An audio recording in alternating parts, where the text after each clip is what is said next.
I love this topic so much. This is just one of my absolute favorites. It's so good. Let's get right to it. Okay, the topic today is eigenvalues and eigenvectors. Now, if you have trauma on this topic from differential equations, we are going to turn your attitude around. We're going to turn that frown upside down. Oh my goodness. It's so good. Okay, fine. Back to work. Um, so just a quick recap from last time's. One of the biggest uses of matrices in linear algebra is for representing transformations on vector spaces. And that's really important today because transformations have a lot of different geometric properties to them. So when you look at the action of a transformation, there will often be special directions.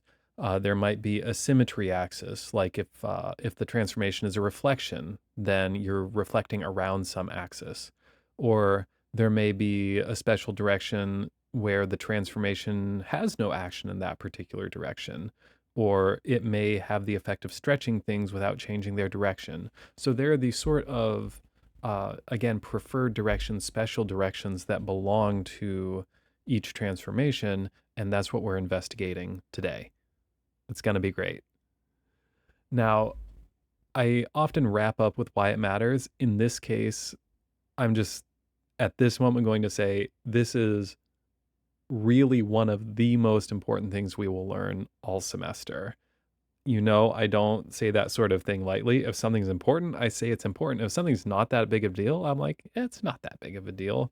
This is a big deal. The entire next video will be applications of this eigenvalues and eigenvectors topic. So really, really, really want to highlight this one is big. Give it your best. Great. Let's do it. This video will be focused on the procedural stuff, how you calculate things, how you solve the equations, how you get the values. Applications will come next time. There will not be applications today, just so we're on the same page. Let's start with some definitions. So we're going to start with eigenvectors. You have a transformation matrix. The eigenvectors of that transformation matrix are special vectors. They are vectors that when this transformation happens, these eigenvectors can get longer or get shorter or completely not change at all, but whatever it is, their direction is constant. This indicates the special preferred directions of the transformation. These are the vectors that point in the way that is not affected directionally by the transformation. Again, we only get scaling along these particular directions. So given that, we can then say what the eigenvalue is, and it is the scaling factor for that particular direction. It's saying that, oh, okay, the vector 2, 3 is one of my special eigenvectors. That vector gets longer under this transformation, but it's still pointed in the 2, 3 direction, like it has the same angle. Well, that vector maybe it gets 3 times as long. So that vector becomes 6, 9 under the transformation.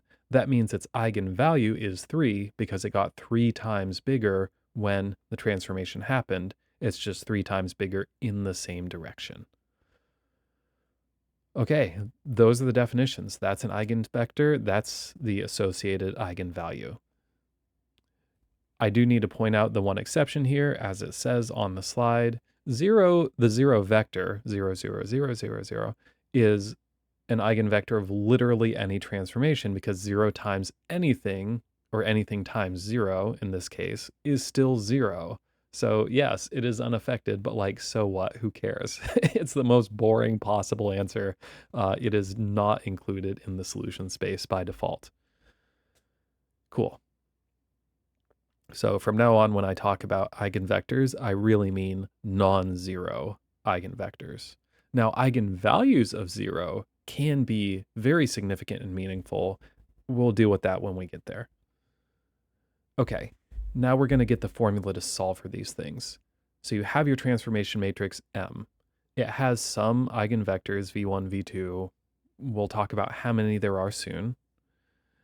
And each of these eigenvectors has an associated eigenvalue. Lambda is the standard letter for eigenvalue, so lambda 1 is the eigenvalue that goes with eigenvector v1. Lambda 2 is the eigenvalue associated with vector v2, and however many there are. And so from the definition, here's how you write it in a formula, that the transformation acting on v makes v longer or shorter by a factor of lambda, but has no other effect.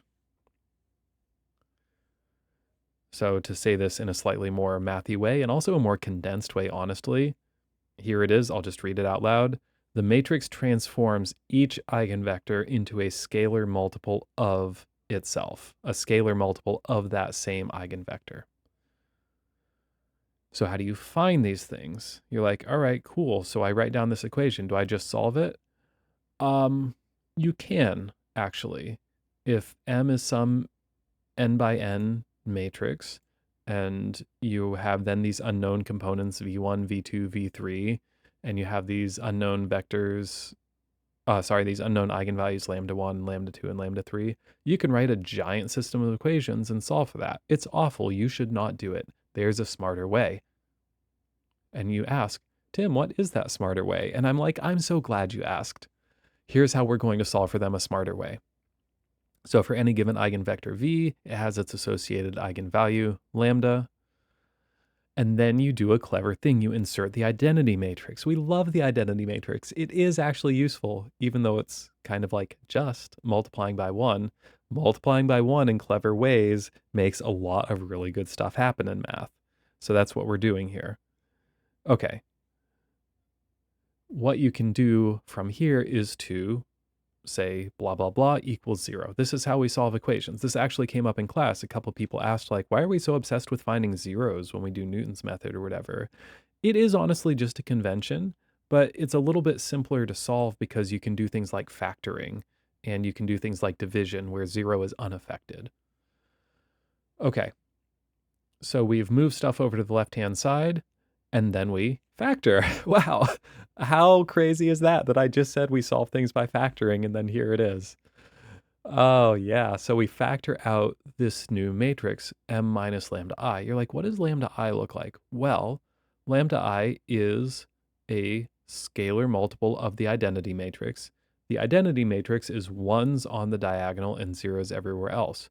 So lambda I is lambda on the diagonal and 0 everywhere else. This means you now have a system of equations you can solve, and it is n linear equations if our matrix is n by n rows and n columns. We are only dealing with square matrices here. I didn't say that explicitly, so I'm going to say it now. We're only dealing with square matrices here when we do eigenvectors and eigenvalues. All right, so this is n equations, and that's going to let us solve for the various values of lambda and v that satisfy these equations.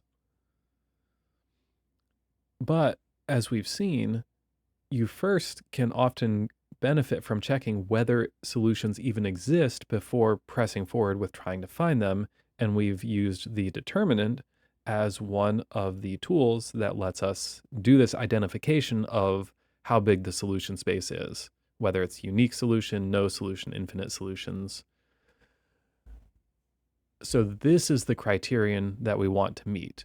We want to find a unique solution where the determinant of this m minus lambda I matrix is 0. Because that will then satisfy the original equations that were written down defining this thing. This is called the characteristic equation. It's just a name, but that's its name. So we need to solve the characteristic equation of our matrix to find its eigenvalues and eigenvectors. This is going to turn into a polynomial when we actually calculate the determinant. It's an order n polynomial. We have n equations, and hopefully then we're going to find n values for lambda. For example, m is 2 by 2, then the characteristic polynomial is order 2, so it's a quadratic polynomial, x squared, or well, lambda squared in this case.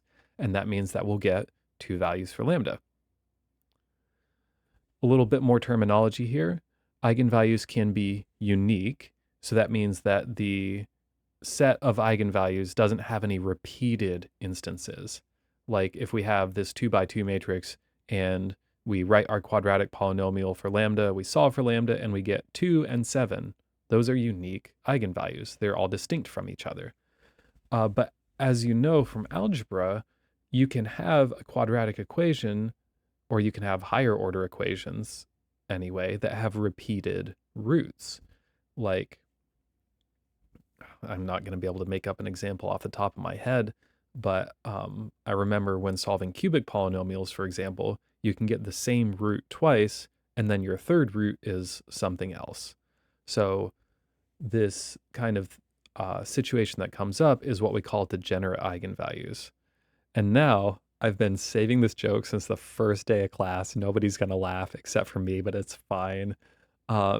When I see, this is just a way my brain works things. When I see repeated values for something out in the world, my brain just immediately goes degenerate eigenvalue. You're like, what's so funny about that? Well, nothing. I haven't told the joke yet.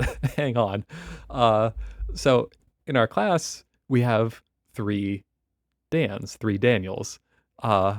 And so the first day of class, I look at this and I'm like, this is my set of Dan eigenvalues, and I have threefold degeneracy in the Dan eigenvalue because I have Dan and Dan and Dan. And then we have all these other unique names of everyone else in the class. And it's just, I don't know, these are the things that amuse me.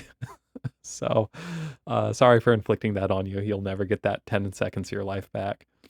But what I will say on topic is that when you have a repeated eigenvalue, so if you have a degenerate eigenvalue, like if we have a 3 by 3 matrix and our eigenvalues are 2, 2, 3, then that eigenvalue 2 could have multiple different eigenvectors that go with it.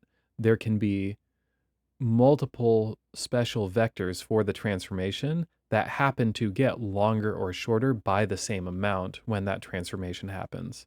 I think we'll have an example of that on the homework. So for now, let's actually go through the calculation, because I've talked about the ideas a lot, and I've said like, this is the nature of the thing, and this is how you solve it. Let's actually do one. I actually really like and use this word quite a bit, Eigenstuff. This is not correct mathematical terminology by any means, but I know what it means, and I feel like most people know what it means, and that means it is meaningful. Okay, onward. I love this topic. I'm in a mood right now, a good one. So here's our transformation matrix. I just made this up as a nice example. There's nothing magical about this particular matrix. So it's a 2 by 2 matrix. And the first step is to do this m minus I lambda step. So you can see we've now inserted these minus lambda terms on the diagonal, but the off diagonals haven't changed. We added 0 to the off diagonal terms. And now we need to write the characteristic equation. So it is determinant of this new matrix equals 0. And now maybe you'll be able to see why this turns into a quadratic equation. Because when we do the determinant and we do the product of the forward diagonal terms, we're going to have lambda times lambda. And so that's going to give a lambda squared. And then when we do the backward diagonal, that will give some constant term. So that's how we end up with a polynomial of order n. If our matrix is bigger, then we're multiplying more lambdas by each other when we calculate the determinant, and so we end up with a higher power for lambda and therefore more eigenvalues. All right, let's keep going. So this is the determinant written out. I have my forward diagonal minus my backward diagonal equals 0. And then I multiply out the binomials, I collect like terms, and now I have a nice quadratic equation in simplified form. And I chose this example because it factors nicely and I don't have to do any wacky like completing the square business to solve it. You can solve this one by factoring, which basically means look at it and say, okay, great, lambda plus 6, lambda plus 1. I multiply these two things, then I get my 7 lambda from my outer and inner terms, and everything is happy. So we have factored the characteristic polynomial, and then that tells us the two eigenvalues of this matrix. The next step will then be find the eigenvectors that belong to these eigenvalues. To ask the question, okay, I know there is a direction under this transformation that flips, that's the negative sign here, so it flips in orientation, mirror image, and it gets 6 times longer, but what is that direction? Well, let's find out. I actually did -1 first, sorry. So this labeling here, this is also a pretty standard thing. This is just the eigenvector, and then the subscript is the eigenvalue that goes with that eigenvector, just for bookkeeping, so you remember which things you're solving for. So transformation matrix times this eigenvector is eigenvalue, -1, times the eigenvector. And we need to solve for the x and y components of this vector. So we write out the multiplication, and then that gives you some linear equations that you can solve for x and y. And when you look at these linear equations, you're like, oh my God, there's infinitely many solutions. You're absolutely right, because there's infinitely many vectors that point in a given direction. You're like, but it's a special direction. Yeah, but that starting vector could have had a length of 1 or 2 or 75 or -1/4 or whatever. Those are all eigenvectors because they're all on the same line. So usually the standard thing is to just pick one of your variables to be 1, and then you have some proportion between the two variables, which really indicates the angle of the vector, and then you get the other variable from that. If you have more than 2 components, we're in 3, 4, 30 dimensions, then you choose one of them to be 1, and then the others are calculated by ratios of that one. So there will never be a unique eigenvector. There will always be a set of solutions, and you just pick a starting point for solving the equations that makes the math easy. Again, don't choose 0 because the vector 0, 0 is boring and always works, and we don't care about it. So now we have the eigenvector whose eigenvalue is -1. That vector is 1, 2. So it's like, here's my coordinate axes, and then here's 1, and then here's 2. It is this vector. Hooray! So that vector, under the action of this transformation, flips in orientation. It's going to point down left instead of up right, and its length will happen to stay the same. It's multiplied by a factor of 1. So now we have to find the other one. We write our characteristic equation. We are going to write out the multiplication. Here's now -6 for the eigenvalue, because that's the vector that we're solving for. And then you write out your multiplication with your equations, and it looks very similar to the other one because it's the same matrix. And then you get this proportionality between your x and y components, and you choose one of them arbitrarily. I chose 2 because 2 divided by 2 is easy. And so then we get a vector, 2, -1. And so it's like that vector. So that vector, when this transformation acts on it, will become 6 times longer and flip its orientation. But it's still on the same line. It just has a different length. Okay, that is how you do the calculations. And just to wrap it up, you can check your work. You just plug in the eigenvector to the original equation. So you do matrix times eigenvector, work out the matrix multiplication, and you're like, yep, this is -1 times the thing that I started with. Hooray. You can check the other one if you want. Checking your work is a good thing to do, but it takes time. So really that's up to you at the end of the day. How confident are you? Do you feel lucky? Okay, that's the whole thing. Again, the entire next video will be about applications. So I'm going to call this one done, and I'll see you in the next one.